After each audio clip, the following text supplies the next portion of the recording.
नमस्कार, मेरा नाम है आशीष जायसवाल। आज की कहानी जो है वो एक बहुत ही वेल एजुकेटेड 2 लोगों की कहानी है, जो कि बॉयफ्रेंड और गर्लफ्रेंड थे। लेकिन एक शख्स जो है, उसने सब कुछ बर्बाद कर दिया। अब बात ये है कि कई बार शक जो होता है वो जायज़ होता है और कई बार शक जो है वो बेवजह बन जाता है, लेकिन उसके पीछे कहीं न कहीं अगर 2 लोग होते हैं तो दोनों रिस्पॉन्सिबल होते हैं। इस कहानी में एक व्यक्ति बचा है, एक नहीं बचा है, तो कहीं न कहीं अब जो कहानियाँ की जा रही हैं, वो एक ही व्यक्ति को लेकर की जा रही हैं। लेकिन जो जिसका कत्ल हो गया या जिसने किया, दोनों कहीं न कहीं बराबर के ज़िम्मेदार हैं। कहानी जो है एक एमबीए स्टूडेंट की है। इवन जब आप उसका वीडियो वगैरह देखोगे, तो उसकी बॉडी लैंग्वेज में कोई फ़र्क ही नहीं है। लगता ही नहीं कि उसको किसी बात का गम है कि हमने किसी की हत्या कर दी है। उसको इस बात का भी गम नहीं है कि उसका जीवन जो है, वो खराब हो चुका है। उसको इस बात का भी गम नहीं है कि उसको सलाखों के पीछे रहना पड़ेगा। उसको इस बात का भी गम नहीं है कि उसने एक ऐसे व्यक्ति की, एक ऐसे शख्स की हत्या कर दी, जो उसका अपना हुआ करता था कभी।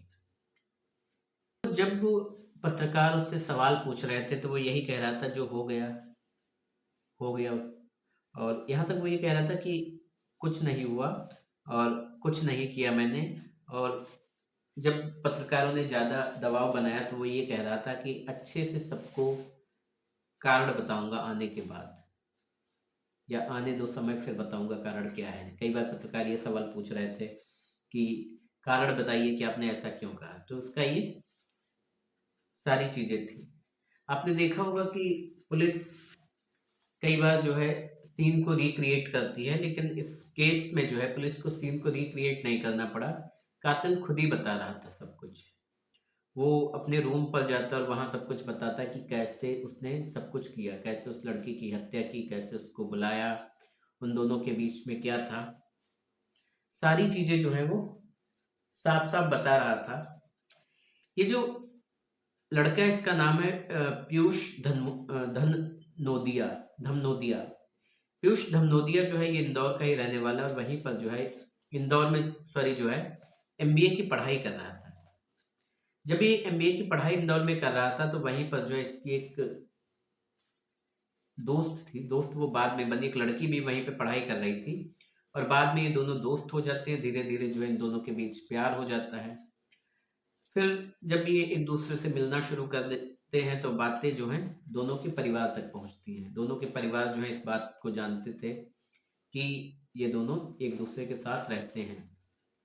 लड़की के जो परिवार वाले थे वो भी मान जाते हैं, लेकिन उसके बाद जो है, जो लड़के के फादर थे वो इस बात के लिए एग्री नहीं थे। लेकिन लड़के को ये लग रहा था कि ठीक है, धीरे-धीरे वो भी मान जाएँगे। अब ये सारी चीज़ें चल रही थी और ये बताया जा रहा है कि जो पीयूष है, उससे कुछ समय पहले से जो है उसकी बात नहीं हो पा रही थी उस लड़की से जिसकी उसने हत्या कर दी। 10 फरवरी को जो है आधार कार्ड में कुछ संशोधन होना था, तो उनको कलेक्ट्रेट ऑफिस जाना था उस लड़की को। वो अपने पिता के साथ कलेक्ट्रेट ऑफिस जाती है और कुछ करेक्शन जो कुछ कराना था वो कराती है। उसके बाद उसके पिता जो है उसको छोड़कर अपनी दुकान चले जाते हैं। जब वो दुकान चले जाते हैं, तो ये जो पीयूष है, ये उस लड़की की जो छोटी बहन होती है, उसको बताया जा रहा है कि ये उसको कॉल करता है और उसको ये मैसेज देता है कि मैं उससे मिलना चाहता हूँ, कुछ ज़रूरी काम है। खैर, जब ये कॉल उस तक पहुँचाता है, ये मैसेज, तो वो लड़की जो है इसके साथ चली जाती है और ये उसके रूम पर जाती है। जब काफ़ी समय तक लड़की नहीं लौटती है, तो घर वालों को भी लगने लगता है कि जो है कहाँ रह गए। लेकिन लोगों को ये पता था कि वो उससे कई बार मिलने जाती थी, तो उन्हें भी लगा कि वही वहीं गई होगी। लेकिन उसके बाद जब उसको कॉल किया गया, तो दोनों के फ़ोन जो थे स्विच ऑफ आ रहे थे और कई बार तो फ़ोन उठा नहीं। फिर इसके बाद जो है घर वाले जो हैं, इसकी कंप्लेंट जो है पुलिस थाने में लिखवाते हैं पुलिस जांच कर ही रही थी, लेकिन 13 फरवरी की बात है ये। इंदौर के एक घर से जो है बदबू आनी शुरू होती है। आजकल आप जानते हैं दिन प्रतिदिन ऐसे केस हो रहे हैं। तो जब ये बदबू आ रही थी तो जो पड़ोसी थे वो पुलिस को सूचना देते हैं इस बात की सूचना देते हैं, तो पुलिस वहां पर पहुंचती है। और पुलिस जो कुछ देखती है वो बहुत ही भयानक था। लड़की के जिस्म पर जो है एक भी कपड़ा नहीं था, और उसकी चेस्ट में जो है एक बहुत तेजी से किसी धारदार हथियार से हमला किया गया था। इवन यहाँ तक ये दिख रहा था कि लड़की के साथ जबरदस्ती की गई है। पास में एक चाकू पड़ा हुआ था जो कि मुड़ा हुआ था। और इसके अलावा जो है बियर की बोतलें पड़ी हुई थी। अब पुलिस जब जांच करना शुरू करती है तो पहले तो कुछ समझ नहीं आता कि ये सारा कुछ किसने किया है, लेकिन फिर जब उनके फ़ोन नंबर जो है वो सर्विलांस पर डाले जाते हैं तो जो लोकेशन है वो महाराष्ट्र की दिखाती है, महाराष्ट्र के पुणे के आसपास की दिखाती है। और पुलिस जो है वहाँ महाराष्ट्र पुणे पहुँचती है। जब महाराष्ट्र पुलिस पहुँचती है तो बताया जाता है कि वहाँ से जो है इसको गिरफ्तार किया जाता है। गिरफ्तार करने के बाद महाराष्ट्र पुलिस से जो है ट्रांजिट रिमांड ली जाती है, क्योंकि इंदौर पुलिस वहाँ पहुँची थी और वहाँ पर उस पर कोई केस नहीं था। तो वो पुलिस बताती है कि मुझे ये केस है इस पर, इंदौर में लेकर आती है। जब पुलिस उससे पूछताछ के लिए इंटरोगेट करना शुरू करती है तो वो कहता है, वहाँ इंदौर महाराष्ट्र में भी जब पुलिस उससे पूछती है कि तुमने ये सब क्यों किया, तो वो एक पेन पेपर लेता है, उस पर सारी कहानी लिखता है। फिर ट्रांजिट रिमांड लेने के बाद जब ये उसे इंदौर ले आते हैं, महाराष्ट्र इंदौर ले आते हैं, तो इंदौर में भी और महाराष्ट्र में दोनों जगह वो सेम कहानियां दोहराता है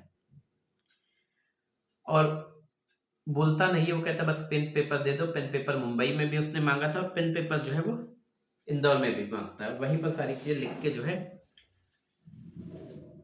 दे देता है। उसमें उसने लिखा था कि वो जो है अपनी गर्लफ्रेंड से जो है प्यार करता था, शादी करना चाहता था और हर कोई राजी था, दोनों फैमिलीज राजी थी। लड़के के जो फादर थे वो राजी नहीं थे, लेकिन वो भी धीरे धीरे कह रहा था हो जाते हैं। लेकिन 15 दिन से जो है उसकी लड़की से बात नहीं हो पा रही थी और जब भी वो कॉल करता था या जो भी चीजें थी तो उसका कोई कांटेक्ट नहीं हो पा रहा था। लड़के को इस बात का शक था कि जो लड़की है वो डेटिंग ऐप के जरिए जो है अलग अलग लड़कों से बात कर रही है और इसी वजह से जो है फिर वो पूरी लड़की की सिस्टर से कांटेक्ट करता है। फिर कहता है हमें मिलना है। फिर वो जो है लड़की को बुला के लाता है और रूम पे जो है जबरदस्ती करने की कोशिश करता है। उसके बाद बताते हैं जब वो मर जाती है तो यहाँ से जो है वो बाहर निकलता है, फिर बियर की बोतलें लाता है और कहते हैं कि लाश के पास लगभग 2.5 घंटे तक जो है वो बैठ के लाश से बात करता है। लाश से बात करने के बाद फिर वो यहाँ से निकलता है, ऐसे छोड़ देता है अस्त व्यस्त हालत में और फिर रेलवे ट्रैक पर जाता है। ट्रेन की पटरी के बीचों बीच में खड़ा होता है, लेकिन फिर इसको मौत से डर लगने लगता है, यहाँ वहां से हटता है और प्लेटफॉर्म पर चला जाता है। प्लेटफॉर्म पर जाने के बाद जो है जो गोवा जाने वाली ट्रेन थी उसमें बैठता है, लेकिन ये महाराष्ट्र में ही उतर लेता है।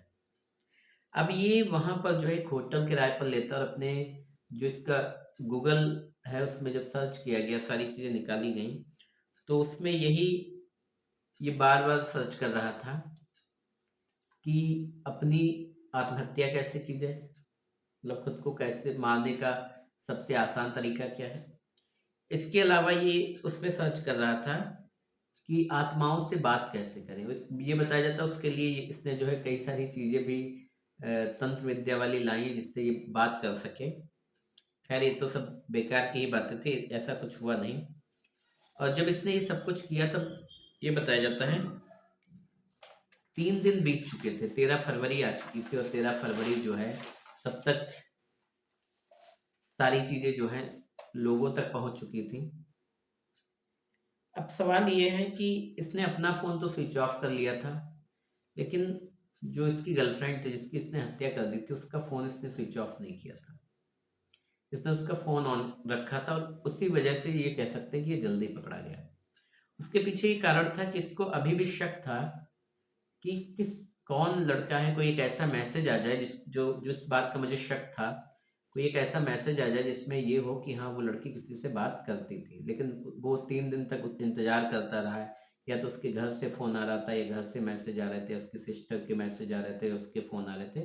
बाकी किसी का भी मैसेज नहीं आया, और अफ़सोस ऐसा कुछ था ही नहीं।